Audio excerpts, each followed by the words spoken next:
교회는 하나님께서 이 땅에 세우신 가장 영광스럽고 가장 아름다운 공동체입니다. 교회는 그리스도의 몸이자 신부이고 하나님의 가족으로 부름받았기 때문입니다. 여러분, 그래서 교회에는 사명이 있습니다.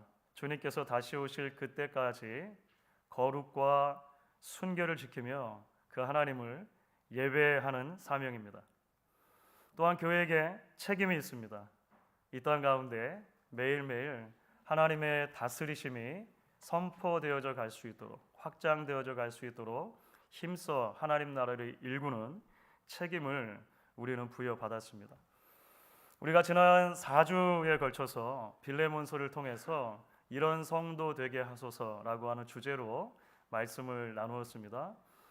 빌레몬, 오네시모, 바울, 또 바울의 동력자들을 우리가 함께 나누었죠. 이제 앞으로 한 7주 정도 이 한 해가 다 갈 무렵까지 우리가 이런 교회 되게 하소서라고 하는 주제로 조금 더 말씀을 묵상해 보면 좋겠다 싶습니다. 조금 더 구체적으로는 요한계시록 2장과 3장에 나오는 소위 소아시아의 7교회를 향해 주셨던 주님의 말씀들을 함께 묵상하려고 하는 것입니다. 앞으로도 보겠습니다만 결코 이 교회들이 완전한 교회들이 아닙니다. 그래서 주님의 칭찬을 받기도 하지만 때로는 주님의 호된 꾸지람을 받기도 하는 그런 교회들입니다. 그래서 어쩌면 더욱더 오늘 우리 교회들의 현 주소를 비추어 볼 수 있는 생생한 거울이 되어준다, 이렇게 생각합니다. 이 교회들에게 주신 하나님의 말씀이 여전히 오늘 우리 교회에게, 교회들에게 주시는 하나님의 말씀이고, 하나님께서 이 땅에 교회를 세우셨을 때 어떤 교회 되기를 원하는가, 그 비전을 함께 나눌 수 있는 귀한 말씀이다, 이렇게 생각을 합니다. 오늘 이제 처음으로 저희가 함께 살펴보는 7교회 중에 하나는 에베소 교회입니다. 에베소 교회. 에베소는 오늘날에도 있는 도시이죠. 이 로마 식민지 가운데서도 당시에 굉장히 중요한 도시였습니다. 투르키의 지역이, 그러니까 터키 지역의 서쪽에 위치해 있었던 항구 도시인 이 에베소는 로마 당시에는 이 소아시아 지역 전체의 행정 수도라고 부를 만큼 굉장히 번성해 있는 도시였습니다. 특별히 이 에베소는 그리스의 여신이었던 아르테미스 그 신전이 있었던 것으로도 굉장히 유명합니다. 그런 거대한 신전이 있으면 당연히 그 신전을 통해서 벌어 먹고 사는 여러 사람들이 있었다라고 하는 것을 생각할 수 있겠죠. 아울러서 당시에 마술과 주술과 같은 그런 아주 미신적인 종교가 아주 발달되었던 것이 그래서 에베소라고 할 수가 있겠습니다. 당시에 마술이나 주술과 관련된 수많은 문서들이 있었는데요.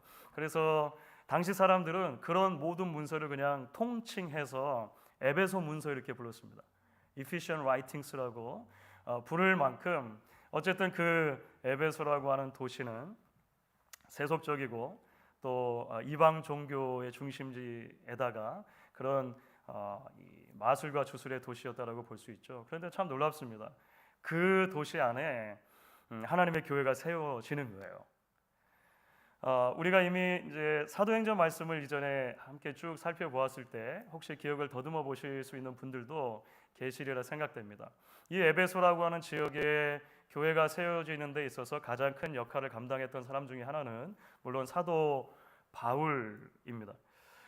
사도행전 19장에 이제 이 사도 바울이 에베소 지역에서 어떻게 사역했는가 하는 것이 조금 더 자세하게 드러나는데요. 그 이야기를 보시면 이 에베소 지역에 세워진 교회, 그리고 그 교회가 세워지는 과정 가운데 아주 특별한 몇 가지 주목해 볼 점이 있는 것을 알게 됩니다. 무엇보다 이 에베소는요, 다른 지역들에서도 물론 종종 나타나긴 합니다만 바울을 통한 하나님의 기적이 그 어느 곳보다도 많이 일어난 장소입니다. 바울을 통한 하나님의 기적이 많이 일어난 장소입니다. 그래서 사도행전 19장 보시면 심지어 사람들이 바울이 너무 바쁘니까 바울의 손수건, 바울이 하던 앞치마 이런 것을 가져다가 병자에게 얹기만 해도 병이 막 낫는 거예요. 요즘 기도할 때마다 그런 능력이 제게도 있으면 얼마나 좋을까 이런 생각하곤 합니다. 우리 너무 환우들이 많으셔가지고요. 여러분들 사실 생각해보면 이게 참 놀라운 하나님의 일하심이죠. 에베소라고 하는 도시 자체가 온갖 주술과 마술의 도시인 거예요. 그러니까 하나님께서 그곳에 복음을 선포하실 때 그곳 사람들의 눈높이에 맞추어서 역사하시는 것이죠. 거짓과 짝퉁 능력이 아니라 참 하나님의 능력이 그곳에서 나타나도록 하신 것입니다. 그럴 때 어떤 결과가 일어난지 아십니까? 그곳에 있었던 수많은 사람들, 헬라인과 유대인들이 다 주를 믿고 주께로 돌아오는 일이 있어요. 더 놀라운 것은 그 수많은 마술과 주술의 문서들 있잖아요. 에베소 문서들을 사람들이 가지고 나옵니다. 그리고 그것을 불태우는 일이 사도행전 19장에 나와요. 어마어마한 책들을 모아놓고 도시 가운데서 불사른 것입니다. 이어서 에베소 교회는 그 어느 도시보다도 바울이 오랜 시간을 머물면서 말씀을 신실하게 베풀었던 도시로도 기억이 됩니다. 그러니까 기적만이 있었던 것이 아니고요. 사실 이 기적은 말씀을 전하기 위한 하나님의 일종의 도구로 사용이 되는데요. 다른 지역에 비해서 이 사도 바울이 에베소 지역에 굉장히 오래 머물러 있습니다. 2차 전도 여행 때 잠시 에베소를 들렀다가 3차 전도 여행 때 바울은 이 에베소라는 곳에 햇수로는 한 3년 정도를 머물러요. 그러니까 선교 여행의 그 여러 발자취로 보면 이례적입니다. 특별히 두란노 서원이 에베소에 있었던 거죠. 그러니까 두란노 서원을 중심으로 해서 이제 신실하게 말씀을 선포하는 일이 있었습니다. 사도행전 19장 20절을 보시면 그 사역의 결과를 이렇게 소개합니다. 여러분 같이 한번 읽겠습니다. 이와 같이 주의 말씀이 힘이 있어 흥왕하여 세력을 얻으니라. 참 놀랍죠? 이런 놀라운 하나님의 역사를 통해서 이 에베소라고 하는 그 세속 도시에 믿음의 공동체, 교회가 세워졌다는 것입니다. 여러분 이제 이런 배경 지식을 가지고 오늘 요한계시록 본문이 전하는 에베소 교회를 향한 메시지에 주목해 보기를 원합니다. 여러분 시기적으로 보면 요한계시록이 쓰여진 것은 바울에 의해서 에베소 교회가 세워진 이후에 35년에서 40년 정도 시간이 흐른 상태라고 보통 추측을 합니다. 그러니까 어림잡아서 한 세대 정도가 지난 것입니다. 원 제너레이션 정도가 지난 거예요. 우리는 궁금해지죠. 교회가 그렇게 세워진 다음에 한 세대가 지났을 때 어떤 모습으로 있을 것인가? 이제 우리는 예수님께서 이 에베소 교회를 향해 주시는 칭찬과 책망의 말씀을 통해서 그들의 지금 현재 영적 현주소를 볼 수 있게 됩니다. 여러분 우선 2절과 3절을 보시면 에베소 교회를 향한 주님의 칭찬의 말씀이 기록되어 있어요. 그렇죠? 2절과 3절 말씀 여러분 한번 같이 한 목소리로 읽어주시면 좋겠습니다. 내가 내 행위와 수고와 내 인내를 알고 또 악한 자들을 용납하지 아니한 것과 자칭 사도라 하되 아닌 자들을 시험하여 그의 거짓된 것을 내가 드러낸 것과 또 내가 참고 내 이름을 위하여 견디고 게으르지 아니한 것을 아노라. 주님의 칭찬입니다. 요약해보면 무엇일까요? 에베소 교회는 열심히 있는 교회이고 바른 교리를 붙드는 교회였습니다. 섬김에 열심히 있고 교리적으로 흔들림이 없는 바른 교리를 붙드는 교회였다는 것입니다. 한편으로 이 에베소 교회는 주님을 위해 봉사하는 수고를 아끼지 않는 교회였습니다. 복음 때문에 받는 핍박 가운데서도 인내하는 교회였습니다. 또 다른 한편으로 그들은 교회 안에 슬그머니 들어온 거짓 사도들의 가르침을 분별해낼 수 있는 영적인 지식을 가지고 있었어요. 바른 교리를 가지고 있었던 것 같아요. 그래서 바른 진리 위에 서서 교리적인 순결을 지키는 교회죠. 더 쉽게 말하면 머리에는 바른 지식, 손발에는 성실한 섬김이 있는 교회였다는 것입니다. 기억하세요. 머리에는 바른 지식이 있고 손발에는 성실한 섬김이 있는 교회였습니다. 일전에 인근에서 성실하게 목회를 잘하고 계시는 한 선배 목사님께 들은 이야기입니다. 그분이 이 지역에 처음 교회를 개척하셨을 때예요. 그 개척과 관련된 소식을 신문에서 보고 옛 친구가 전화를 하셨다는 거예요. 물론 이제 학교 친구입니다. 그러니까 이 친구분은 교회를 전혀 다니지 않는 분이었죠. 그래서 어쨌든 오랜만에 그렇게 연락이 돼가지고 그 친구가 이야기를 하면서 이제 축하의 말을 전하는 것이죠. 그런데 이 친구가 이제 교회를 다니질 않으니까 이제 뭔가 하여간 축하의 말을 전하긴 전해야 됐는데 얼른 이 용어가 잘 떠오르지 않았던 것 같아요. 이제 그 전화를 끊으면서 그 목사님께 그렇게 인사하셨다는 거예요. 친구야, 개업 축하해. 예, 뭐 비즈니스 오픈하는 거나 교회 오픈하는 거나 비슷하게 보신 거죠. 그래서 뭐 적절한 용어가 생각 안 나가지고. 그러니까 사실 뭐 이 친구분이야 교회에서 사용하는 용어 자체에 익숙지 않으니까 당연히 뭐 그러실 수도 있다 생각이 들어요. 뭐 우리는 그냥 우스운 일화로 야 그런 일도 있네 미소 짓고 넘어갈 수도 있는 것 같습니다. 그런데 여러분 생각해 보면 문제는 오늘날에 너무나 많은 교회들이 실제로 점점 기업화 되어져 가고 있다는 것입니다. 교회의 미니스트리, 미션, 사명이라고 하는 것이 사실은 사업화돼 갑니다. 세속적인 수많은 비즈니스 모델들이 교회 안에도 들어오게 되죠. 온갖 신앙적인 언어들로 포장될 수는 있지만 너무 많은 경우에 목사는 CEO이고 성도님들은 커스터머 정도가 되는 경우들이 있습니다. 그러니까 교회가 성도님들께 좋은 서비스와 편의를 제공하는 종교 기관 정도로 인식되는 거죠.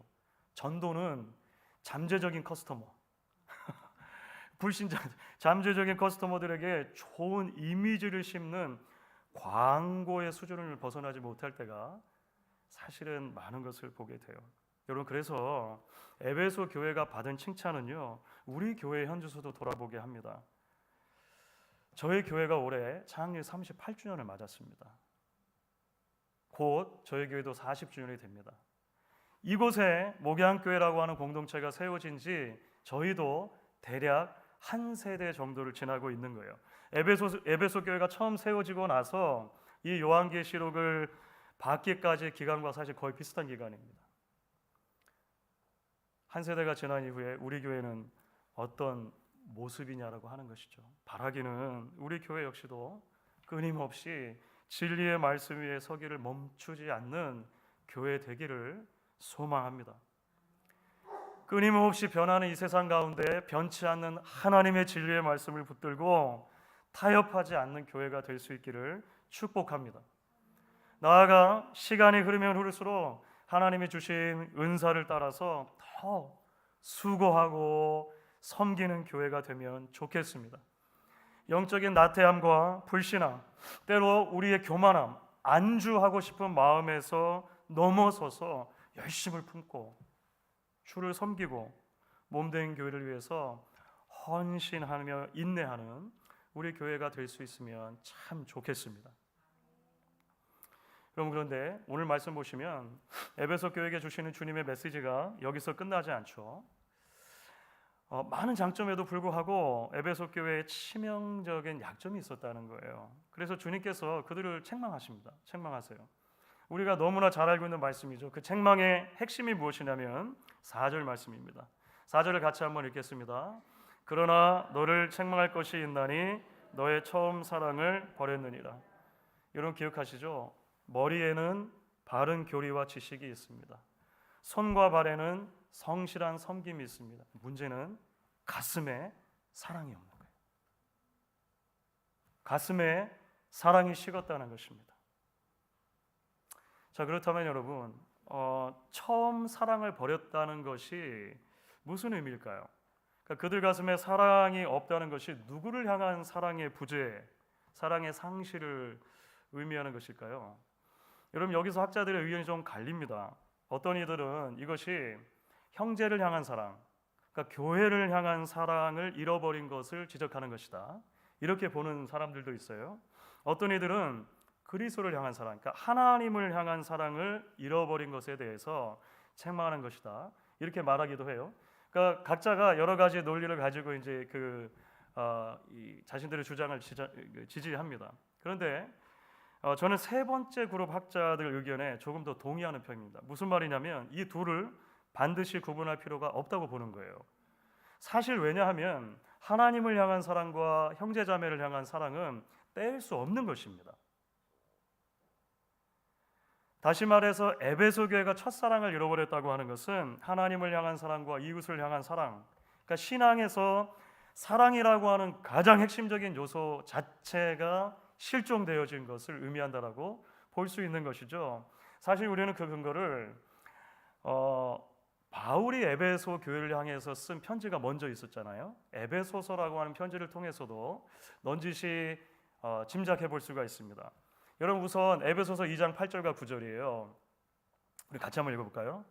너희는 그 은혜에 의하여 믿음으로 말미암아 구원을 받았으니 이것은 너희에게서 난 것이 아니요 하나님의 선물이라. 행위에서 난 것이 아니니 이는 누구든지 자랑하지 못하게 함이라. 아멘.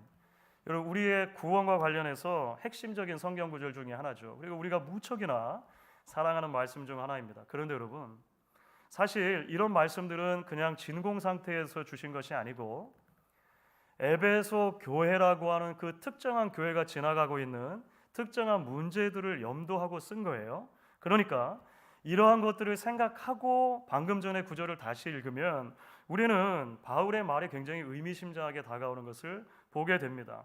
무슨 말이냐면 에베소 교회 안에 구원의 복음을 하나님의 선물이라고 더 이상 생각하지 않고 나의 공로라고 생각하는 사람들이 있었음을 짐작하게 하기 때문에 그렇습니다. 하나님의 은혜를 자랑했었지만 이제 시간이 흐르면서 벌써 하나님의 은혜가 아니라 나 자신을 자랑하는 사람들이 교회 안에 있었다라고 하는 것을 넌지시 비추고 있는 말씀인 것이죠.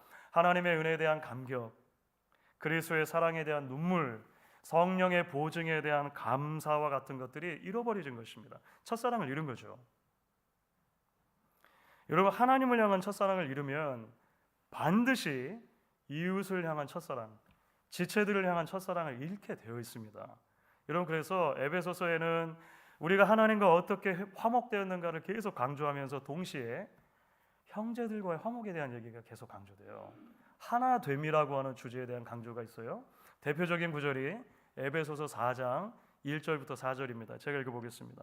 그러므로 주 안에서 갇힌 내가 너희를 권하노니 너희가 부르심을 받은 일에 합당하게 행하여 모든 겸손과 온유로 하고 오래 참음으로 사랑 가운데서 서로 용납하고 평안에 매는 줄로 성령이 하나 되게 하신 것을 힘써 지키라. 몸이 하나요? 성령도 한 분이시니 이와 같이 너희가 부르심의 한 소망 안에서 부르심을 받았느니라. 에베소서 이후에 요한 계시록이 쓰여지기까지 한 30년 정도의 시간이 흐른 것 같아요. 그런데 여전히 그 문제들이 남아 있었던 것 같습니다. 머리에는 바른 지식이 여전히 있어요. 바울에게 잘 배운 것 같아요. 손과 발에는 열심이 있습니다. 봉사가 있습니다. 그런데 그 첫마음, 하나님과 형제 자매들을 향해서 품었던 그 첫사랑이 식어진 것이죠. 빠지지 않고 예배합니다. 열심히 봉사합니다. 입을 열면 바른 말과 진리의 언어들이 쏟아집니다. 그런데 사랑이 없다는 거예요. 하나님을 향한 사랑을 잃은 지가 오래고 형제 자매를 향한 사랑이 식은 지 오래라는 것이죠. 여러분 얼마 전에 넷플릭스에서 방영되어 가지고요. 거의 뭐 전 세계적으로 큰 인기를 끌었던 한국 쇼 프로그램이 있습니다. 흑백 요리사. 아무도 안 보셨어요? 보신 분들도 계실 것 같은데 한마디로 흑팀과 백팀으로 구분된 이 요리사들이 서로 요리 대결을 펼치는 거예요. 요리 대결. 그래서 최후 승자 한 사람에게 아주 큰 상금을 주는 뭐 일종의 서바이벌 프로그램이죠. 한국 안팎에 최고의 요리사 20명이 이 백수저 팀으로 참가를 해요.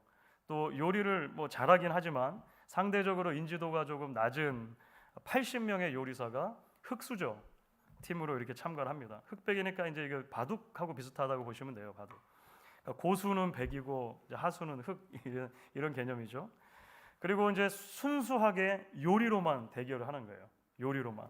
그래서 맛으로만 경쟁하는 구도를 만들어내요. 그래서 뭐 한국뿐 아니라 전 세계 굉장히 많은 시청자들이 관심을 가지고 봤대요.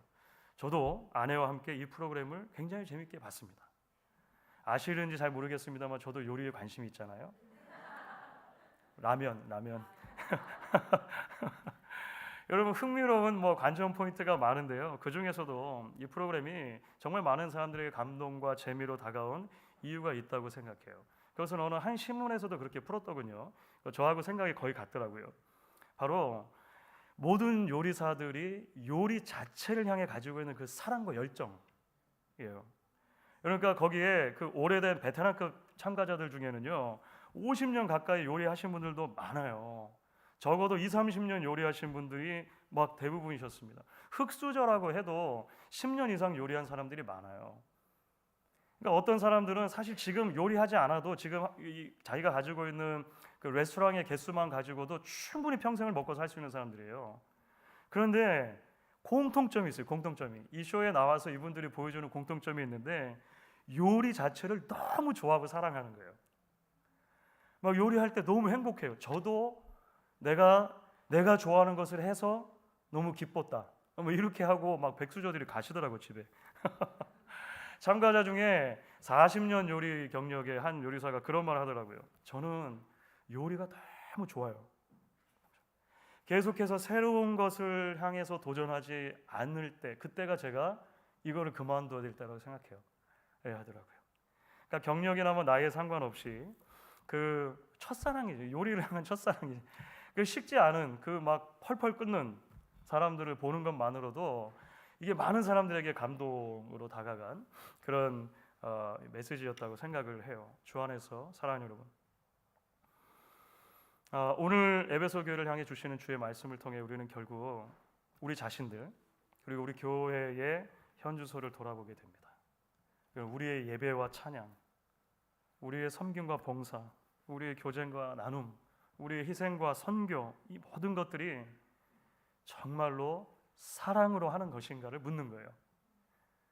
처음에 이곳에 교회가 세워졌을 때, 여러분들께서 교회의 첫 문을 두드리셨을 때, 여러분들이 주님을 처음 만났을 때, 믿음의 형제 자매들을 처음 뵈셨을 때 가지고 계셨던 그 뜨거운 마음들이 있잖아요. 그 사랑의 감격들이 있지 않습니까? 그것이 여전히 우리 안에 남아 있느냐는 것이죠. 우리 가슴에 어느덧 하나님을 향한 사랑이 없이 기계적으로, 형식적으로, 의무적으로 예배하며 섬기고 있지는 않은지, 우리 마음에 형제 자매를 향한 진정한 공감과 이해와 사랑과 포용이 없이 그저 진리라고 하는 이름으로 폭력적인 나만의 가치의 잣대들을 들여대지는 않는지 오늘 말씀을 통해 우리는 들여다보게 됩니다. 여러분, 사실 오늘 말씀 읽다 보면 교회가 첫사랑을 잃어버렸다고 하는 이 사실을 주님께서 필요 이상으로 좀 과도하게 다루시는 게 아닌가? 너무하다 싶을 정도로 너무 이것만 크게 보시는 게 아닌가라고 하는 인상을 받게 돼요. 혹시 여러분 그러지 않으셨는지 모르겠습니다. 말씀드린 것처럼 에베소 교회는 많은 장점이 있다니까요. 칭찬할 만한 수많은 지원들이 있다는 거예요. 에베소라고 하는 세속 도시 안에 있지만 세속화되지 않는 거예요. 교회가 열심을 다해 봉사하는 교회인 것입니다. 수고하는 교회인 것입니다. 밖에 속에서도 인내하는 교회인 거예요. 나아가서 교회 안에 슬그머니 거짓 교사들이 들어올 때, 잘못된 가르침이 들어올 때 분별해내고 그들을 걸러낼 수 있는 그러한 성숙한 교회였다는 것이죠. 단 하나의 문제가 있다면 사랑이 좀 없다는 거예요. 그러니까 생각해보면 많은 장점이 있고 단점 하나가 있는 것, 옥의 티 같은 것으로 생각할 수 있지 않냐는 것입니다.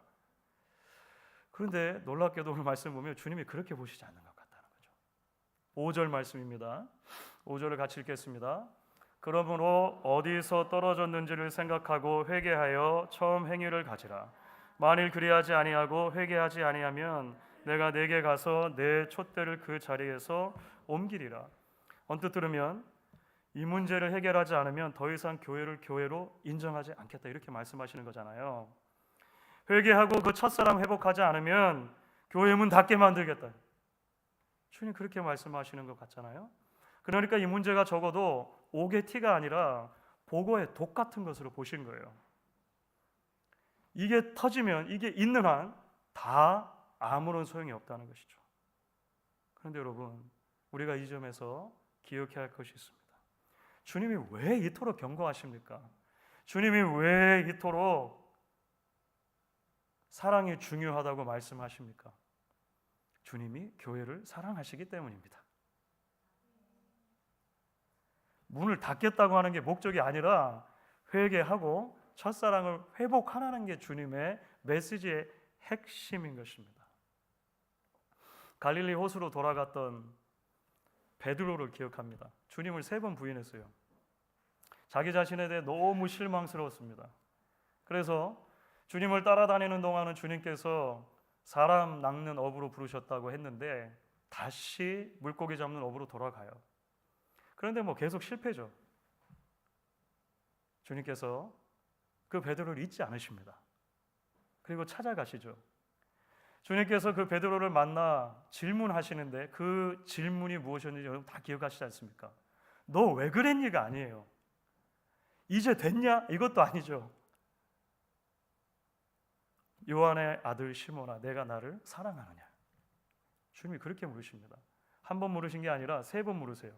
요한의 아들 시몬아, 내가 나를 사랑하느냐? 왜 주님이 그토록 베드로의 사랑을 확인하기 원하시는 것입니까? 주님이 애정 결핍이라서 그런 건 아니잖아요. 그렇죠? 주님이 베드로를 그만큼 사랑하시기 때문입니다. 그렇지 않으면 거기를 굳이 찾아가실 리가 있습니까? 주님이 얼만큼 베드로를 사랑하셨냐면 베드로를 포함해서 12제자들이 자신을 부인할 것을 다 아시고도 그들의 발을 씻어주셨고, 다 도망갈 발이잖아요. 그들을 위해 죽으실 만큼 사랑하셨습니다. 그래서 요한복음을 기록했던 요한이 요한 1서라고 하는 편지에서 우리에게 이렇게 말합니다. 요한 1서 4장 9절 10절입니다. 하나님의 사랑이 우리에게 이렇게 나타난 바 되었으니 하나님이 자기의 독생자를 세상에 보내심은 그로 말미암아 우리를 살리려 하심이라. 사랑은 여기 있으니 우리가 하나님을 사랑한 것이 아니요 하나님이 우리를 사랑하사 우리 죄를 속하기 위하여 화목제물로 그 아들을 보내셨습니다. 에베소 교회 첫사랑이 식어진 문제를 왜 주님 그토록 크게 보십니까? 왜 에베소 교회가 첫 교회로 우리에게 주어져 있습니까? 주님이 교회를 그만큼 사랑하시기 때문입니다. 우리를 보면 너무 한심할 때가 많지 않습니까? 우리 안에 새로운 것이 더 어디에 있겠나 싶을 때가 많지 않습니까? 예레미야 선지자가 말한 것처럼 주의 인자와 자비하심이 아침마다 새롭고 늘 새롭기 때문에 저와 여러분에게 사랑의 고백을 오늘도 기대하시는 것입니다. 그 사랑이 오늘 저와 여러분을 다시금 첫사랑의 자리로 초대하시죠. 그 초대에 다시 한번 우리 또한 믿음으로 고백하며 사랑으로 응답할 수 있기를 주의 이름으로 간절히 축원하겠습니다.